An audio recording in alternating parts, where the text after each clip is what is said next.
I don't know if there's a different woo that you prefer, but no, this is perfect. We got to let it rock a little bit. Let it rock a little bit. Let it marinate. The high tech here. You see the high tech? Never gets old. Ladies and gentlemen, welcome to the Demand Better podcast, your ultimate consumer's guide in the health, fitness, and wellness space.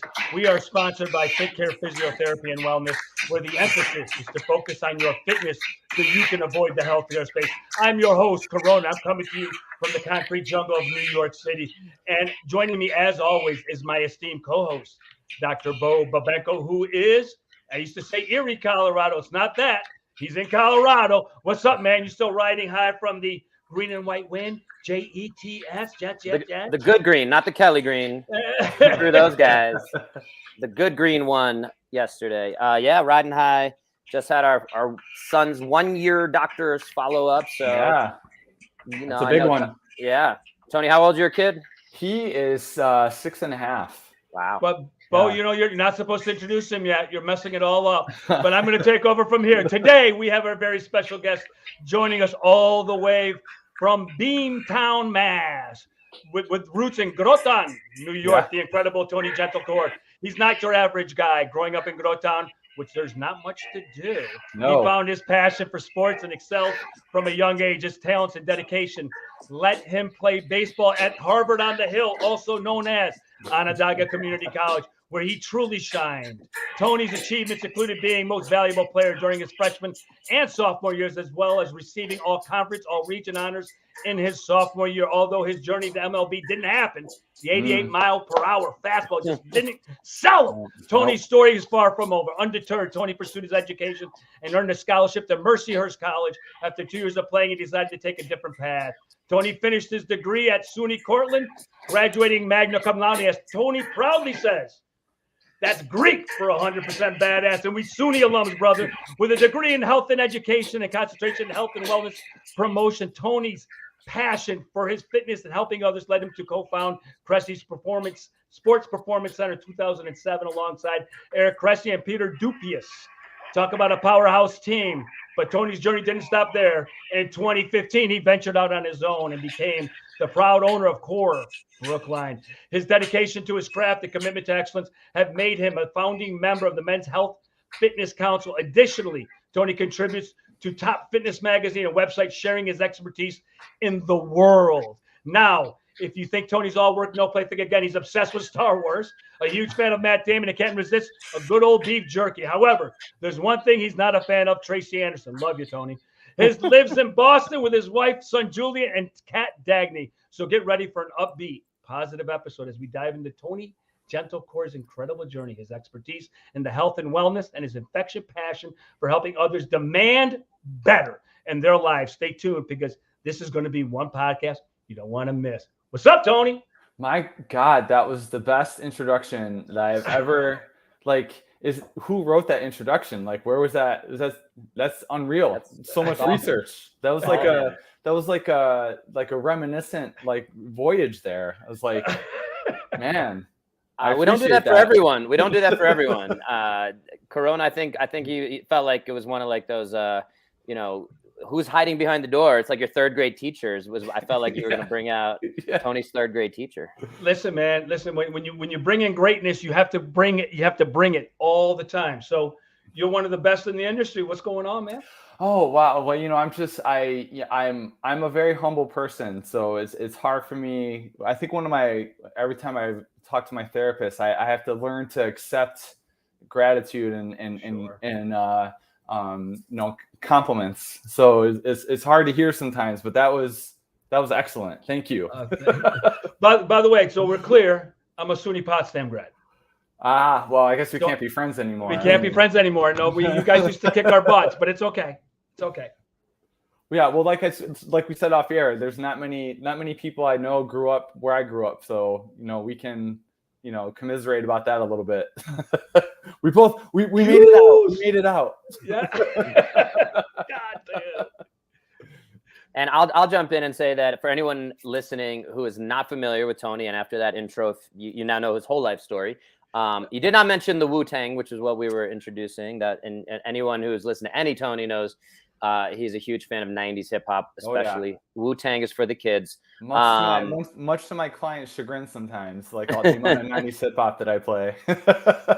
Anytime. You invite me anytime. I'm always there. Dave always checking in. He's an Eagles fan right here. And he always posts when the Eagles win. And now he's upset that I put, can we celebrate one week in my life? Never get any win. Well, you get 1 week. That's 1 week. That's all we can give you. I'll take it. It's been a rough lifetime of fandom, but anyway. So anyone not familiar with Tony, back to Tony, is if we were making a Mount Rushmore, I think right now, and I know, I don't know, man. I don't know. I think it'd be right now. I always joke about this because I came up in the age that was like me, Mike Robertson, Eric Cressy, John Romanello, Jen Sinkler, Molly Galbraith. When I'm coming up with Eric, like we were roommates for 2 years before we were business partners.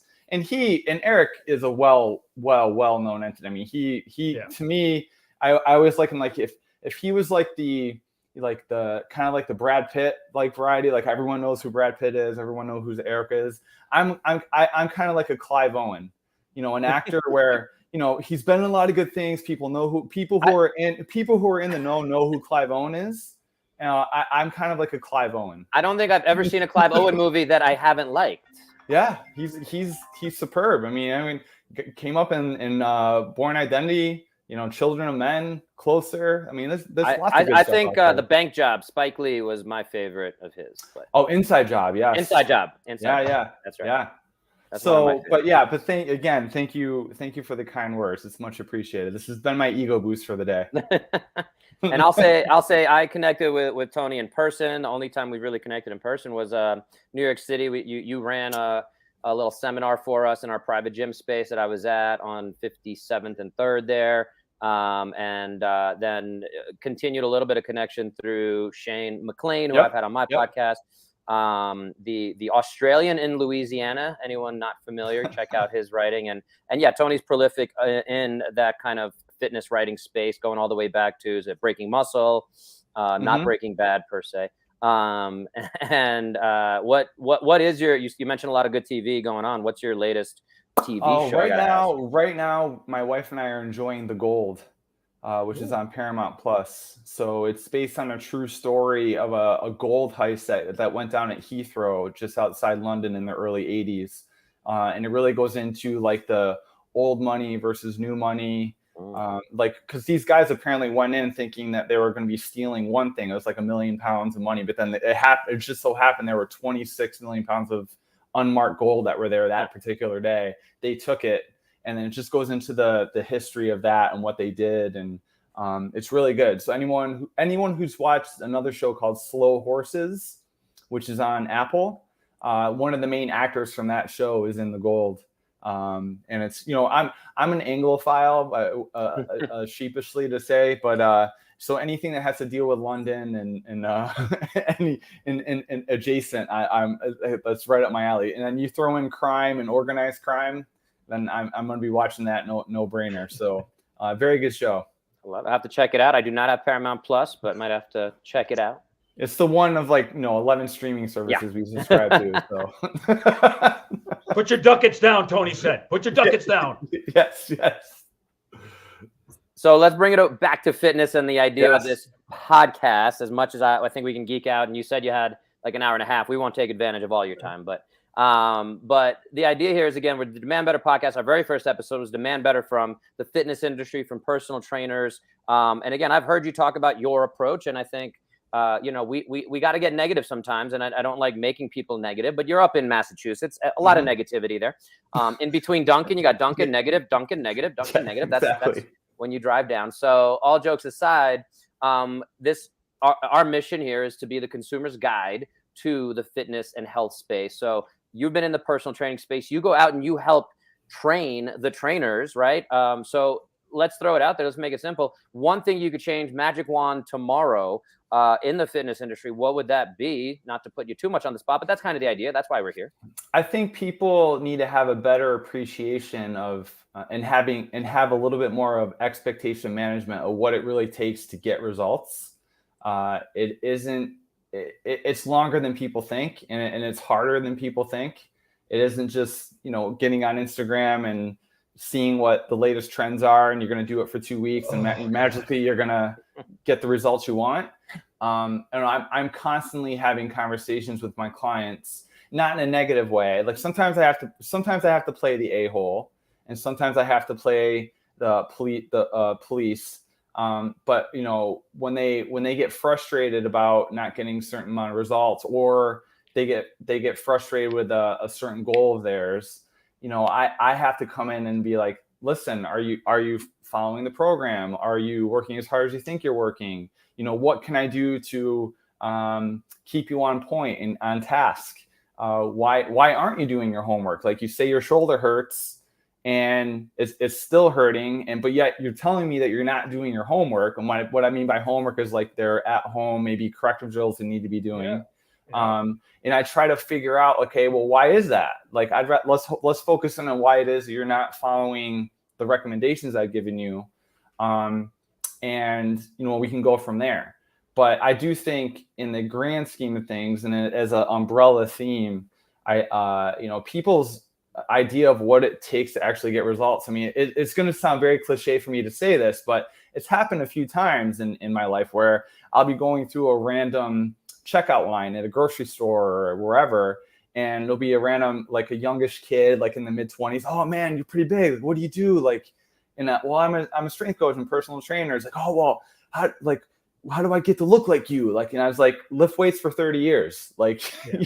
and that's what I say. Like, I say it with a smile. I don't say it to be like a jerk. Cause like, I mean, they always, well, how do I get arms like yours? How do I get a big back? Or, oh my God, how do you get a better bench? And literally I'm always like, you got to lift weights for many, many, many, many, many years and be consistent. Cause consistency trumps everything. I mean, I'd rather have people following the most mundane program, but hitting it consistently than the one that's all glitz and glam and fancy, and just going half-ass at it. So I know I tend to go off track and rant, but I think I answered your question. Well, let me jump on you right there. Sure. So, listen, man, there's a bunch of stuff after I started digging more and more into you. The fitness industry is crazy right now, dude, because reality is that I know a lot of dudes that have numerous certifications who, as you would put it, they sit there. You got to move around your client. You actually have to get different angles, see what's going on. Where's the foot pressure? There's a lot going into what we do other than sitting there and counting. Number one. Number two, people don't want to hear the truth. I mean, when you're going through this, sucks, man. There's days I don't want to go to the gym, and Bo and I talk about this all the time. There's a lot of unsexy stuff than just sitting on the Bosu ball doing squats with snatching or whatever you want to do, some crazy exercise that people are doing without having the preparation come forward. And what we're looking at, and you talk about the glitz and glam of Instagram. Listen, there's how many guys are in their 50s looking at a 25-year-old who probably drank a six-pack and has crazy testosterone going through their body, ripped to shreds, doesn't eat right, and I want to look like him. You're never going to look like him. Yeah. I mean, our expectations are outrageous. Social media has changed everything because social media is everybody's best day. Mm-hmm. And so when we get back, what my question is after all that long diatribe is basically, I don't see trainers training like that. I work around my client. You never sit in one spot. You look at from one angle, from behind, from the other side, to see what is going on, if there's any shift, and depending on what we're doing. But I don't see that anymore. And I don't see, maybe your students do it, but I don't see this in the general industry anymore. Well, when I'm presenting to other fitness professionals, like I always say, to go alongside what you just said, coaching at 90-degree angles. If I'm watching somebody squat, for example, like I'm not standing in a stationary place from the side and watching them squat, because then, what I see from the side might look great, but then when I go behind, I see that they're rotating to one side or the other, which may or may not be bad or good. I don't know, but it's something. It's information for me. Yeah. So I do think there's this idea. I think there's this idea, like, you know, a lot of personal trainers, I think Thomas Plummer, I got the term from him, like our clipboard cowboys. Like they stand in one place, arms crossed, and they're just counting reps. And, you know, when I was at Cressy Sports Performance and we would have numerous intern classes coming in, one of the things we'd be adamant with them about is your perceived posture, like how you present yourself as a coach.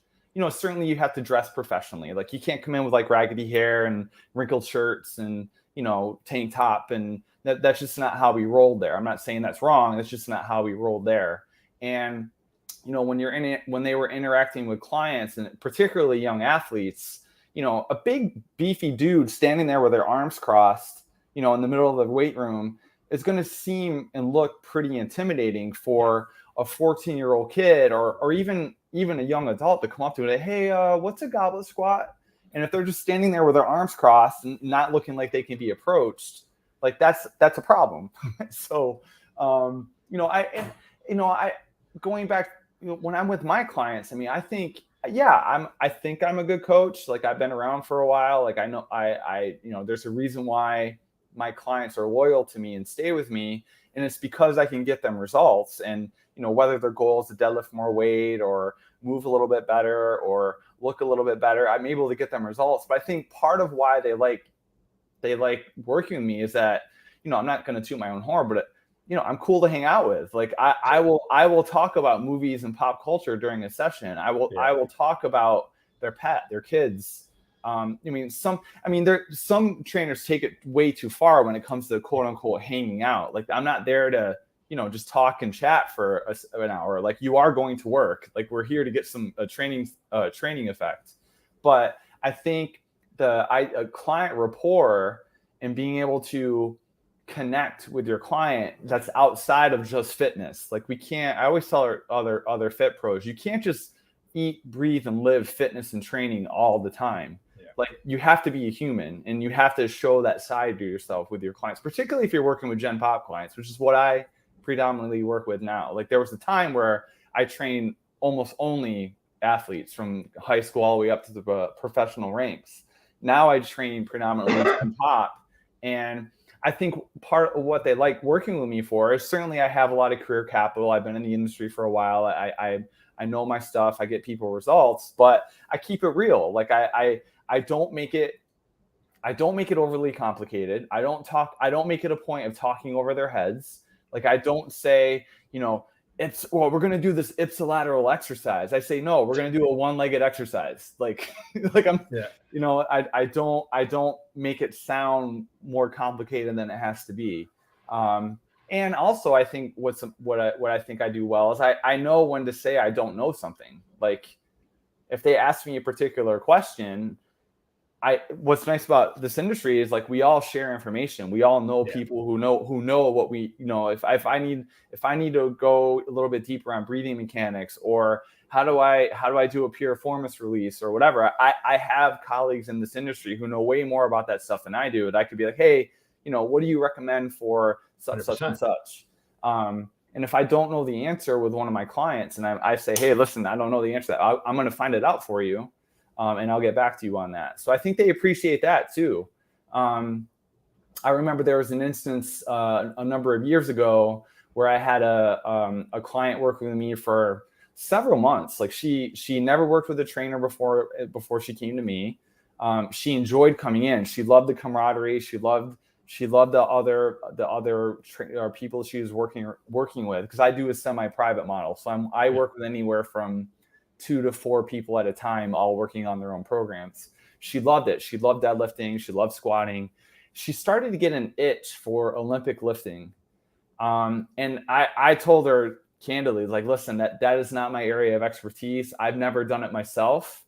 I'm not against it. Like there's a lot of efficacy for it, like particularly with athletes, you know, Gen Pop. And, you know, I think there's other ways we can train power without doing an Olympic lift, like kettlebell swings, med ball throws, etc. The swole press. The swole press. Yeah, I saw that the other day, Bo. Very good. You know, I said, listen, I know an establishment here in Boston where that's their thing. Like they do Olympic lifting. I'm going to connect you with them. Here's their contact information. And she ended up leaving, working with me and going there. But I didn't view it as a loss because I knew pointing 100%. her in the direction of what she needed was helping her. And I remember fast forward a couple weeks later, she emailed me and said, listen, this has been great. I found my people. I'm so appreciative of you of pointing me in this direction. And she's recommended her friends and family to me moving forward. So, I've never been shy to or afraid to lose clients because I direct them to other areas of other people who have expertise in a mode of training or nutrition or whatever that I'm just not an expert in. So I think there's a degree of that too in this industry that's lacking. 100%. Like, I think older trainers and coaches have a little bit more confidence to do that. Anyway, it's kind of like a learned scarcity mindset. Behavior. Would you call it that? Yeah. Yes, exactly. I think it's something learned. It's a behavior that we just learn as a coach. Like, listen, like, I mean, I know my stuff, but I don't know that. So I'm going to find you somebody who does know it. And there you go. But that's not the norm. I had a guy I heard, and you're going to laugh your butt off. Both of you will. The girl said to him, I'm sore 2 days later. Like, I don't get it. He goes, I planned it that way. Okay. So you can plan the soreness that's in front of you just by the way you train. It doesn't make sense to me, but I think what you're getting at is what I do, because I've referred to Bo before. Man, I stay in my lane. I do what I do, and I do it very, very well. If I have to go find information, I'll go find it for people. And passing somebody on to somebody who does something better, it's not about me. It's about my client and what's best for them and what will enhance them. So I listen, I admire all of it because I think we don't see enough of it. Yeah.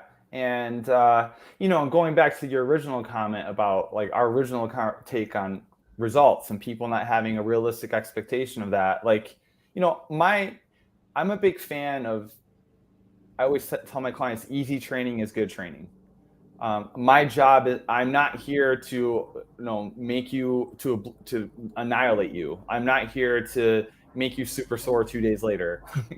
It's going to happen, sure. Yeah. But I want you to leave a session feeling, my goal for a session is to feel like you could do more. This is not to say we're not going to strain, we're not working hard. I mean, it reminds me of a client of mine that I had several years ago again, where he was one of those individuals where he would do certain exercises and he'd be like, oh, this is hard, or this doesn't feel good, or this is, and at first I didn't mind it. Like, one of the advantages of having a wife who is a psychologist is I can always consult with her on how to handle certain scenarios and certain personalities. At first I just blew it off. Like, listen, we're just doing the work. Like, but then by like week 4, it was starting to grind me the wrong way. And the last thing I want to do is bark at a client and like make them feel bad. So just cheekily and very, very jokingly, he did it again, where it was like, I don't know, it was probably the most inane exercise ever. It might've been like a dumbbell lateral raise. It was something like that. He's like, oh, this is hard. I was like, dude, it's not supposed to tickle. Like, you're lifting weights. It's not going to feel great. And I actually made it into a t-shirt. He loved it. He actually loved that I did that. That the quote, like, it's not supposed to tickle. But it's the truth. Like, there's going to be a degree of uncomfortableness when you're trying to get stronger or more muscles or whatever. So, but at the same time, I'm not a fan of making my clients' lives miserable during a session. I think that's another common, that's something that like the internet does very good. They make it seem like you have to like kill yourself every session, train to failure every rep, every set. And that's just not true.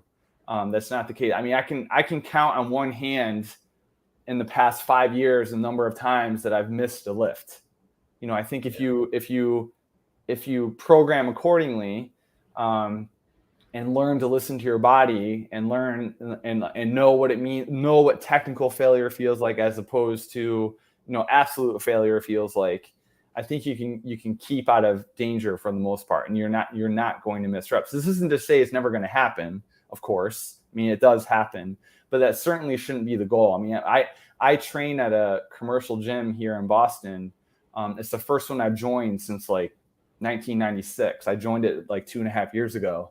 And it does to me. Well, I will say now compared to even 10 years ago, there's way more people squatting and deadlifting and doing some cool shit. Like, and actually pretty competent technique too. I've really noticed that. Like, so there's a lot of good that the internet has done. I mean, I can only attest that to Instagram, etc., that people are watching more. They just have more exposure to proper exercise technique and how to do certain exercises. So there's way more competency there. But one thing that I still do see a lot is people missing reps quite a bit.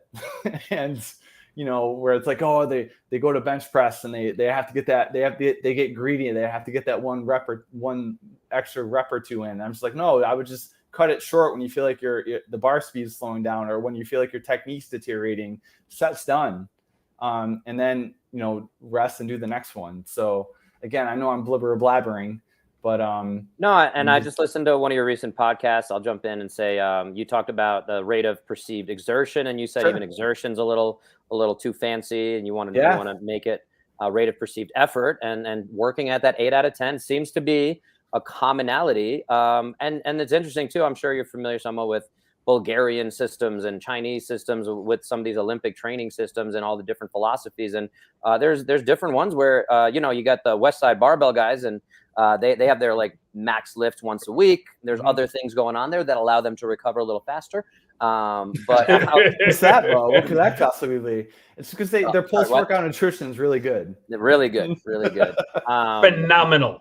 Yeah. But outside of that, you know, I think that is something I've picked up over the decades of being in this industry is, and as a physical therapist too, I want to ask you a little bit about that rehab side, because I've heard you certainly reference that piece to it. But yeah, I think that, you know, the injury side, a lot of what you're talking about and touching on of getting that buy-in, especially something I want to ask, and I know both you guys and I do as well, work with a lot of, and we've had an episode here about working with elder populations. And again, when you're talking about fighting against debility and osteopenia and sarcopenia and all these other penias and osteoporosis and all that kind of stuff, is getting that buy-in with the older population to say, hey, like deadlifting might look scary, especially when, you know, we got this bald guy who can deadlift, you know, what do you, above 500? Cressy's in the 600s. Well, I did 600 for a double not too long ago. Okay, there you go. Give me some respect. I didn't want to. I didn't see the dude. He's our guest. So 600 for a double, over 600. Was that sumo though? Sumo doesn't count. Everyone knows that. Yeah, it was modified sumo. So I guess I have to be put in jail for that. So Bo, between you and me, like pretend he's not here. Just let him say 600. Just go with it. Just let it go. Just let it go. It's Tony Gentilcore. So my question out of all that is in terms of the life cycle, in terms of the buy-in, talk us a little bit through your process, if you don't mind sharing that, because again, we've listened to you a bunch, like you said, you know, and so when you're talking about some of those concepts, even with like, it's got to hurt, it doesn't tickle. You know, you mentioned with that client in particular, took maybe that whatever 4 weeks in, 6 weeks in. Is this stuff that it doesn't sound like you're necessarily laying it out day one, like, hey, this is gonna suck. You're going to have to fight for this, you know, whatever, major pain, Damon Wayans, whatever. You're not laying it out there, but yeah. So before you go on, I mean, just kind of add on to that. Mm-hmm. What we're seeing now in the industry, when I see it very regularly in New York, is conditioning guys, where they're driving your butt into the ground. And people, when they come like to me, I'm like, oh, dude, we got to fix this. We got to fix these. The boring exercise. And what we're seeing is we're the neglect of taking care of the body completely and just trying to hammer them for a good workout. So sexy. So that's what I see. Now, and your response is? Well, to Bo's point, to his question about, you know, of course, day one, I'm not telling them this is going to suck. You know, I'm going to make your life miserable. You have to strain and like, I'm definitely not doing that on day one. But what I am doing is planting the seed on, demonstrating to them or showing them, okay, what it actually feels like to strain eventually, or maybe even come close to training to failure eventually. Because what I mean by that is I'm a big fan in the very beginning, maybe not so much in month 1 or even month 2, but eventually I'm going to start introducing to my clients reps, rate of perceived effort, reps in reserve. And why I like doing that is, if I tell somebody, listen, I want you to do this particular exercise, say we're talking about a flat dumbbell press. They're laying on their back and they're pressing dumbbells. I want you to go to 2 reps in reserve with this weight, and I'll say within 8 to 10 reps, but I want you to use a weight that you feel like you can do until you have 2 reps left in the tank, but you're in an 8 to 10 rep range, and they'll do it like, okay, done. And I'll be okay. This time I'm going to watch you and I want you to do as many as you can. And then they do 25 reps. I was like, that is not 2 reps left in reserve. That is plus like whatever that number is. And they're like, oh, okay. So then I'm like, okay, let's bump the weight up a little bit. And now we're going to actually get you to feel what it feels like to be within that 2 reps in reserve at this particular weight within that rep range I want you to be in. And just, again, planting the seed. And I'm constantly doing this with my clients, so they get an understanding of what that actually means. Because then eventually when they're doing sessions on their own, because they're not with me every single time, they get a better understanding of what I want, or really how hard or how effortful I want them to be training. Again, not to absolute failure or anything, but they got to learn, okay, what is a 2 or an 8 RPE feel like? What is, when Tony says he wants 1 rep in reserve, what does that actually feel like? What does that actually mean? So, again, not in month 1, maybe not in month 2 with certain clients that I'm working with. I mean, of course, if someone comes in with some expertise and they have a fair number of years under the belt, I can start doing that sooner rather than later. But if I'm working with an elder population or someone who's a complete newbie, my goal then is to just demonstrate to them as much success as possible. So, Bo brought up this idea of the deadlift. Like, that's a very intimidating lift for a lot of people, young and old. They look at a big 300-pound power lifter doing a deadlift with blood coming down his nose. Like, oh my God, that's insane. And they think that's a deadlift, like that they have to do it that hard. And I'm like, no, like a deadlift is a hip hinge. That could be with weight, without weight. It could be with dumbbells. It could be with a trap bar. It could be with a cable pull through. It could be whatever. And I'm just trying to find where they're going to be successful in that spectrum. And then we're hammering that. And that goes to the squat too. Like, it doesn't, to me, like, very rarely, if ever, is someone going to walk in on day 1 with me and I'm going to put a barbell on their back and we're just going to back squat till, I mean, it just doesn't happen. I mean, there's a system that I like. They have to prove to me that they can do X before they have them do Y. So, going to the deadlift, I have my heaviest kettlebell in my studio is 48 kgs, which I think technically is called the beast. It's 106 pounds. Yep. So I say, listen, we're not going to touch a trap bar until you show me that you can deadlift that beast 5 times with pristine technique. That could be session 1 for some people. It could be a week for others. It could be a month for others. So as long as they know what the goal is, like, we're going to stay at this exercise, working our way up to that 48 kg kettlebell. Once you get to the point where you can deadlift that for 5 reps with pristine technique, then we will quote unquote graduate to the trap bar or whatever. And then once they get to the trap bar, then eventually maybe we'll go straight bar. I don't know. Like, most of my Gen Pop clients, home base for them for any kind of deadlifting, loaded hinging, is the trap bar. But I have a fair amount of my clients that use straight bar too. But they had to earn the right, for lack of a better term, to use the straight bar before we just did it right on week 1. So, at the end of the day, if you're a fitness professional and you're working with people who are really new to strength training, you need to show them success. You need to show them competency, and with a degree of autonomy too, like giving them a little bit more choice. That's something I really hammer home with a lot of the fit pros that I talk to, is the self-determination theory and motivation, which there's components of it that have, really, you're trying to hammer home autonomy, where giving people a little bit more choice or say in the matter helps improve motivation. So what I mean by that is if somebody comes in and they absolutely abhor a certain exercise, like, I mean, I've had people come in where I can't stand doing Turkish get-ups, or I can't stand doing X exercise. I mean, no one really likes doing Turkish get-ups. I love them. I love them.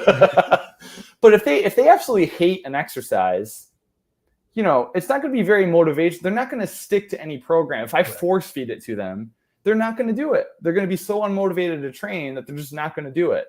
But if I give them a little bit of choice, so using like a simple example is like, if I have a client come in and I can tell they're kind of dragging ass that day, and I know today I have scheduled, okay, we're working up to a 3-rep max on their deadlift, and then they're doing some rear foot elevated split squats and blah, blah, blah, blah, blah. And I can tell like, they're not really quite feeling it. I'd be like, listen, what's going to fill your training love tank today? Is it going to be like doing some deadlifts, or do you want to maybe do some front squats, or what do you want to do? And if they say they'd rather do X, then I'm like, all right, we're going to do that, because then they're going to be more inclined to be motivated to do that, to get after it during that session.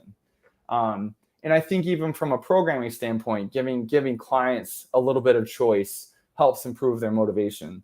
So there's times where I write programs for clients where the initial, I don't know, 35 to 45 minutes of a session, they're doing what I'm telling them to do. Like, listen, you're under my roof. I'm the boss. Like, you're doing what I say, because we're doing this program based on your goals, your ability level, your injury history, etc. You know, time permitting, I'm going to say, listen, you have 5 minutes left. Do you want to do arm farm, or do you want to do some glute stuff, or what do you want to do? And they'll say, I want to do arms. I'm like, okay, boom, let's go. We'll do a little hypertrophy cluster, and they love it. They leave a session with a little bit of a pump, and they love it. I mean, it's so you know, building in some autonomy is important. Building in some competency is very important, because people don't want to suck at doing anything. They don't want to feel stupid doing something, which is why I rarely ever put a barbell on someone's back on session 1 and say, let's back squat. Like, it's not going to feel good. It's probably not going to look good. They're going to feel very awkward. And that's the last thing I want to have someone feel like when they start working with me, you know, initially.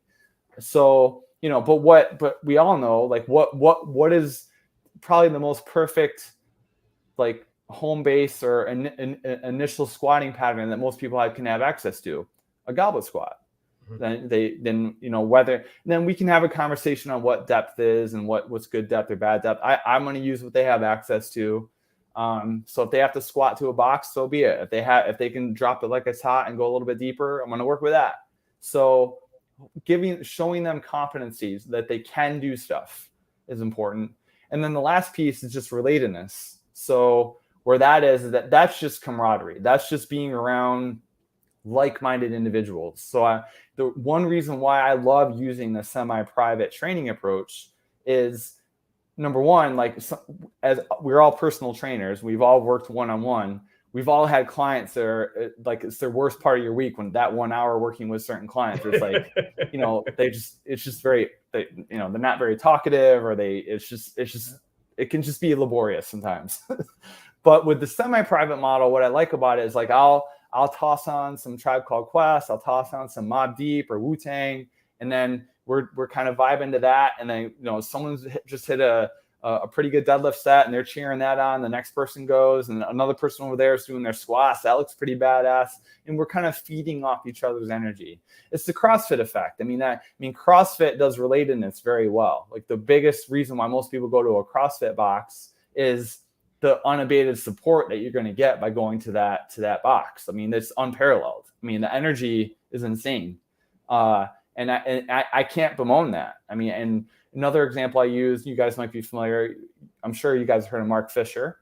That his gym is probably the most, when we talk about environment and like unabashed, like just feel goodness, that gym is it. Like they have it perfected to a science. And if you're a client going to that gym, you are going to feel great about yourself when you leave.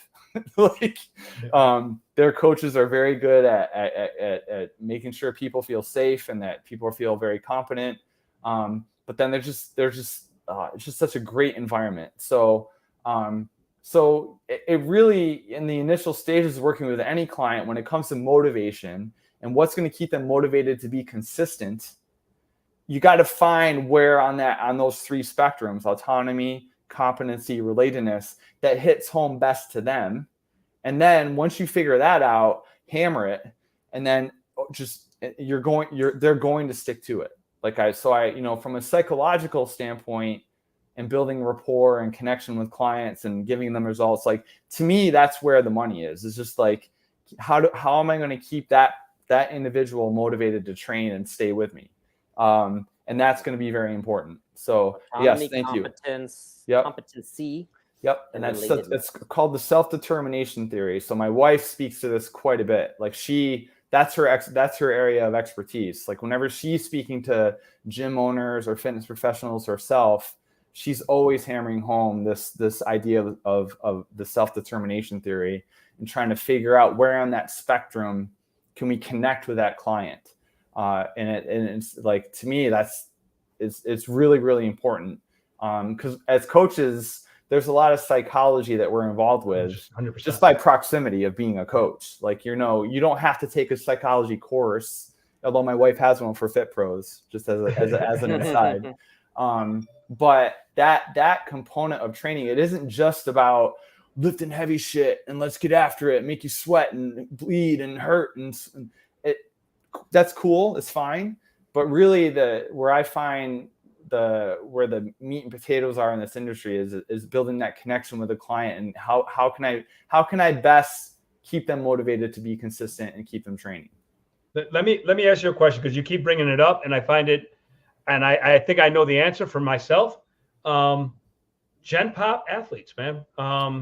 Your enjoyment of working with each group, or which one would you prefer? Maybe change that question. Okay. Which one would you actually prefer after all your years of experience in the industry? Well, I look at it from a paying the bills standpoint. There are way more Gen Pop clients than there are athletes. Yes, sir. I remember I spoke at a NSCA event a number of years ago, just outside Philadelphia. And in my presentation, I made note, like, okay, I spent all these years at Cressy Sports Performance for 8 years. I worked with a lot of athletes. Now I'm on my own. I work predominantly with Gen Pop, and that's how I like it. Like, I want to work with Gen Pop clients. And then I went on with the presentation, didn't really think much of it. Fast forward, a half a day, all the presenters were kind of standing in this open floor format where people are just kind of walking around and meandering and mingling. And I think I had at least 3 or 4 people walk up to me. Let me get this straight. Did you say you prefer to train Gen Pop clients and not professional athletes? I was like, yeah, like, they pay the bills. Like, there's, and don't get me wrong, like, I get this question a lot too. I'm sure you guys do as well. Like, what's the difference from a programming standpoint? What's the difference between training an athlete or writing a program for an athlete, or training or writing a program for a regular person? And I was honestly, if you look at a program, I can put one program up in one hand for an athlete, one program up with the other hand for a Gen Pop. You can look at them. They're going to be more similar. They're going to be different, way more similar than they are different. Where the discrepancy is going to be is probably the intensity of the exercises, like the load. Like, I'm not really working on a lot of like 1 rep maxes or even 2 rep maxes with my Gen Pop clients. And then the speed at which they are done. Like, I'm not going to have my Gen Pop clients do 10-yard starts. Like, I'm just not going to do that. But what I am going to do for my Gen Pop clients is have them do some simple plyometric drills like skipping, pogo jumps, scissor jumps, hide-ins, throw the med ball. Gen Pop, they love throwing the med ball. If they can get if they had a shitty day at work and their boss pissed them off or a coworker pissed them off, it's like, okay, your boss's face is on the ground, like, break his face. And like they love that stuff. So, when there's not a ton of, certainly there's some nuance with training a professional athlete who's in season versus off season and how close to the season they are and like what that looks like. But really, there's more similarities than there are differences. And even Boyle talks about this, where it's like, okay, now let's talk football player versus baseball player. Again, way more similarities than there are differences. So, because again, to your point, Corona, you're training the individual. Yeah. Like you're not training the sport. You're training the individual. So did I answer your question? You did. Okay, good.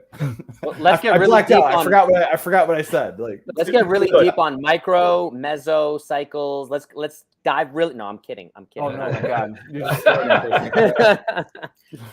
no, but I mean, and I wanted to share this, and you made the comment about Turkish get-ups, and I don't want to just sit here and defend Turkish get-ups, but I do find rehab clients seem to really enjoy that because they feel like they're actually doing something. Sure. And there's a place and a time for everything. And yep. All jokes aside, like I always say, like I don't know if this is too bold of a statement, hot take. But if I was going to limit down to like 3 exercises for the rest of my life, and I think Turkish get-ups would be in that mix just because they hit so many different things. And they suck. The reason that I think most people don't like them is they do suck to do.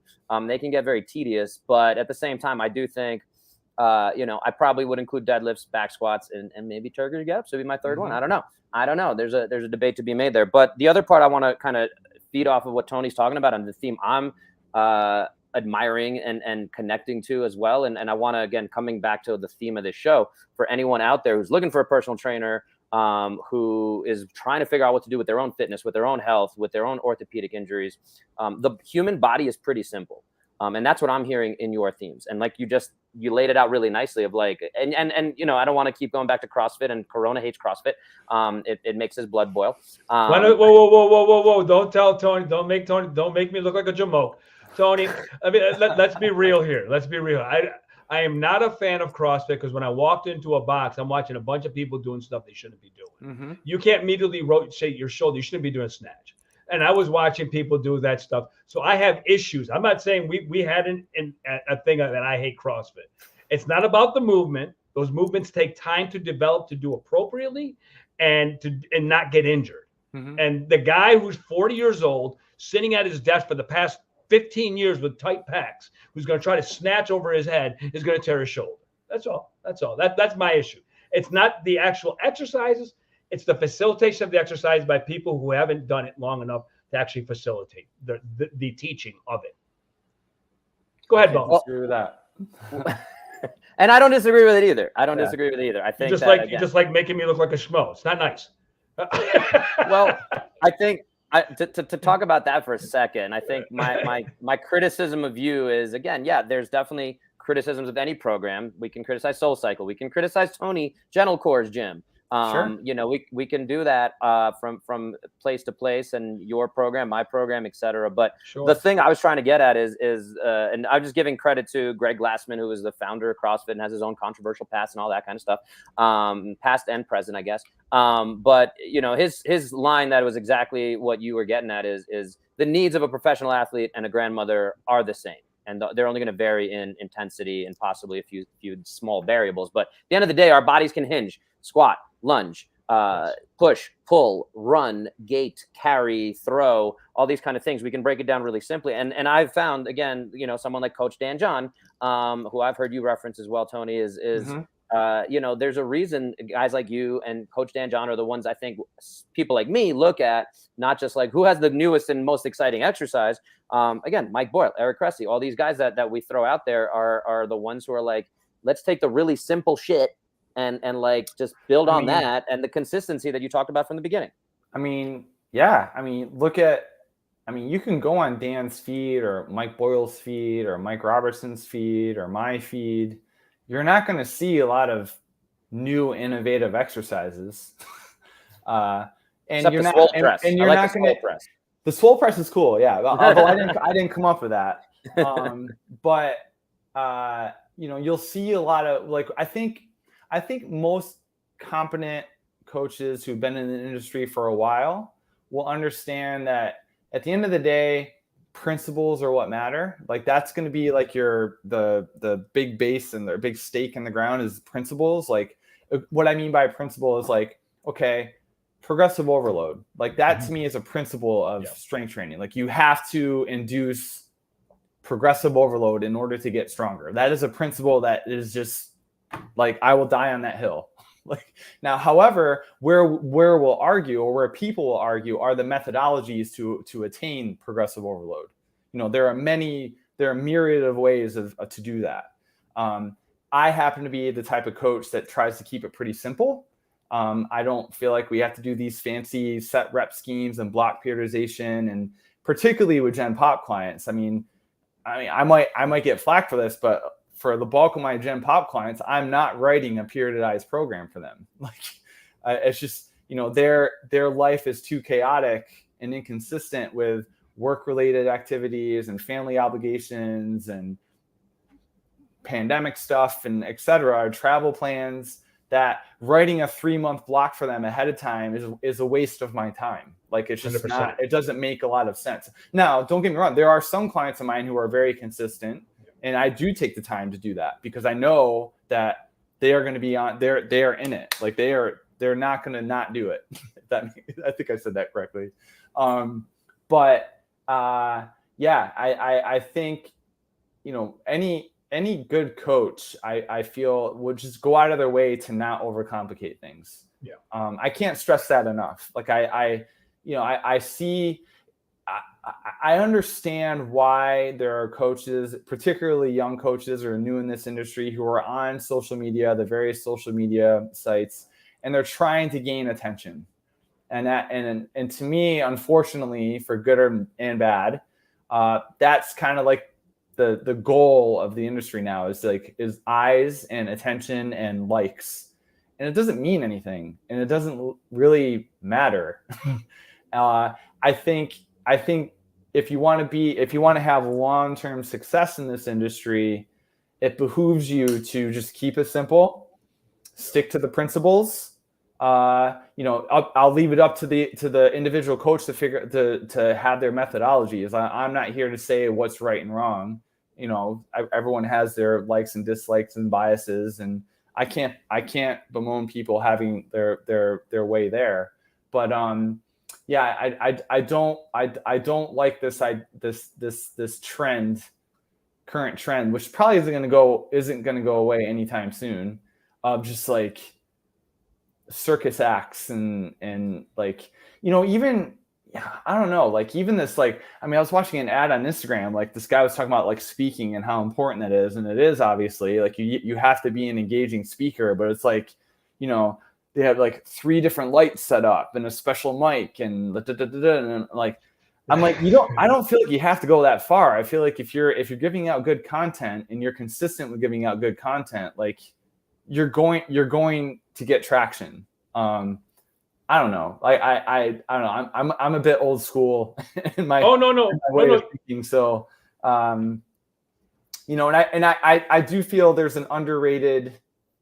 I think writing, the skill of writing, is an underrated skill. Like, I think if you really have a leg up on your competition, if you're a good writer, and I don't mean you have to go out there and write 5-page articles on Turkish get-ups or the difference between extension-based back pain and the flexion-based back pain.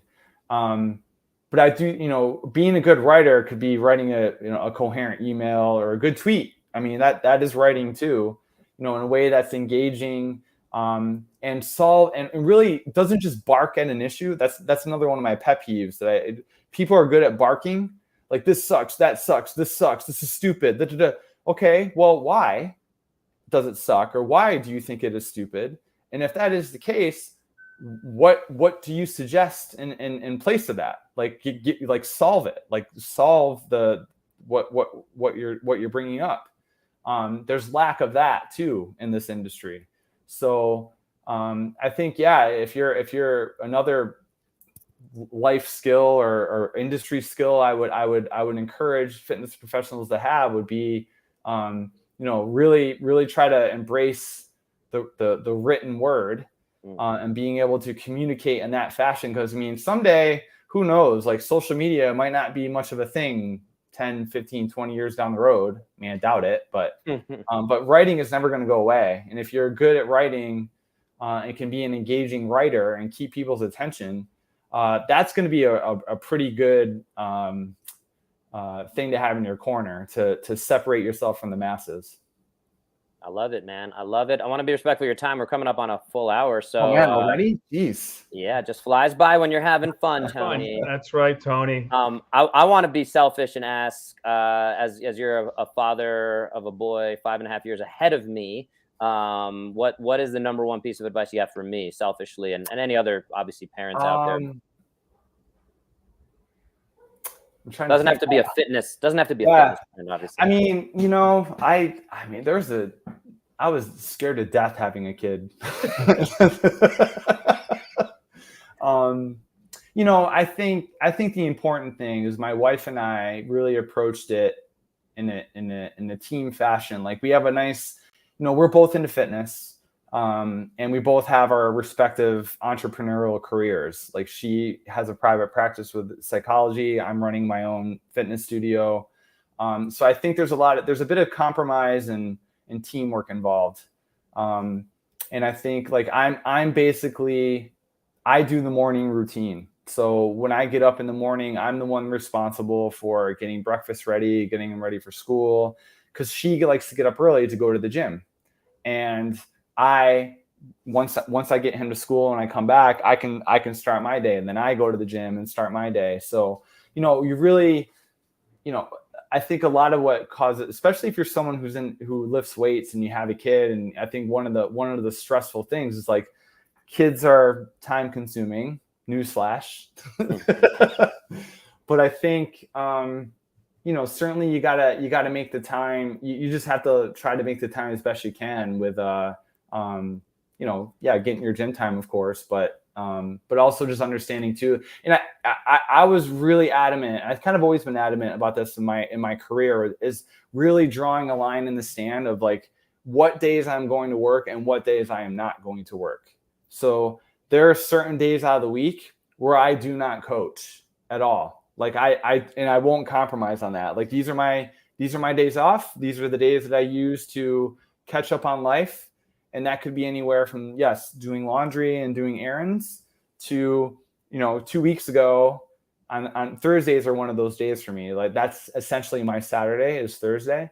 I spent the whole day and I watched TV the entire day. Like, I was like, I need a day of just not doing jack shit. So I think as a new parent and anyone who's, in this industry, you got to draw the line in the sand of, like, having, dedicated days that are allocated for family and, like, responsibilities of that. But certainly understanding that, you gotta pay the bills too, of course.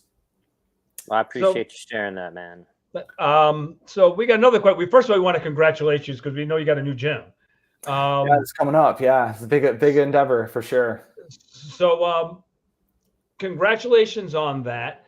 Since we're coming on this hour, what would you give the listener or advice to as they go through this journey of maybe finding a trainer or finding a facility? What would be your best advice to them as they go forward in their search of their journey? Because this is a journey. You have to find the way. This is a journey. I mean, as far as looking for a trainer, to me, if I always tell people, you want to find a trainer that's going to basically do more listening than talking. Like, to me, it's a pretty big red flag if you go in, because some people will join a gym and usually there's a complimentary session with a trainer, maybe two.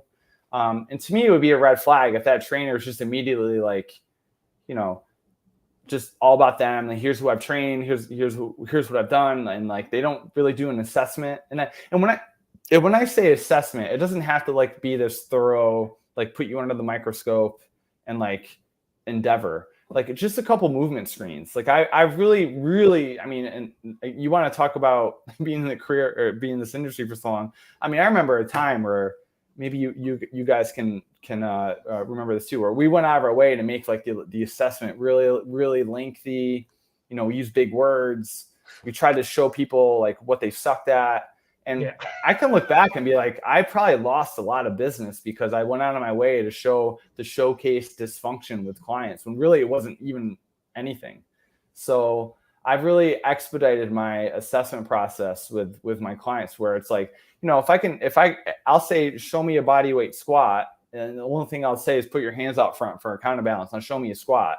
If they can show me a pretty good squat right out of the gate, I'm like, okay, let's go load it, and then let's get after it. I might, I'll look at their push up and maybe look at their lunge pattern, and I'm really kind of off to the races. Unless someone has a pretty lengthy injury history, I don't see the point in peeling back the onion that much on an assessment. Like of course, if someone's coming in with a pretty unique injury history, I'm going to take my time to figure out what positions and exercises and ranges of motions exacerbate their pain. And okay, let's try to work around that as best we can within my scope, of course. But if they're not coming with that, then I'm like, I want to get them training as quickly as possible. So to me, it would be a red flag if a person's looking for a trainer and they're not, there's no semblance of a screen being done. Now, whether it's FMS, whether it's NASM stuff, I don't care. But there's got to be some degree of intake to me, in that at the very least, if anyone's looking for a trainer. Well, it's funny because our very first episode was basically exploring what are the top 5 things demanding better from personal trainers, and that was the number one thing we brought up was if there's no assessment, turn around, get out of there. Yeah, I mean, I really have a hard time believing that you can conjure up or muster up any semblance of a plan with a client if you're not taking into consideration their injury history, their ability level, their goals, their anatomy. Like, I mean, people move differently. Like, you have to watch them like do a hinge and a squat, and like they're just, leverages matter. I mean, it's just people are gonna move differently. So there's got to be that. Now, in terms of gym, like what to look for in a gym, I mean, gosh, I don't know where to begin there. Like, I guess it's gonna. I've been lucky in that the commercial gym that I joined recently is a pretty well equipped gym. Like, to me, I knew what I was going in, what I needed. It's really rare. This gym has, I think, 10 power racks, like 5 deadlift stations. They have a deadlift bar, which I love. I mean, I basically grabbed that the first thing when on deadlift day. I seek out that bar and I like take it and hide it and put it in the corner. And I was like, okay, that's mine for today. So I think it's just going to depend on like, what kind of training you're looking to do. But I mean, you guys might have more say in the matter, like what would be to look for at a certain gym. But, I look for things where, there's a competent staff. There's maybe there's a fitness manager who's in charge of the trainers. Like, I think most good gyms will have access, if not in-house, they might have a feeder system into physical therapy. I think that's important. I think a lot of gyms now have maybe a side door somewhere or a side room somewhere that is a PT clinic. I think that's important.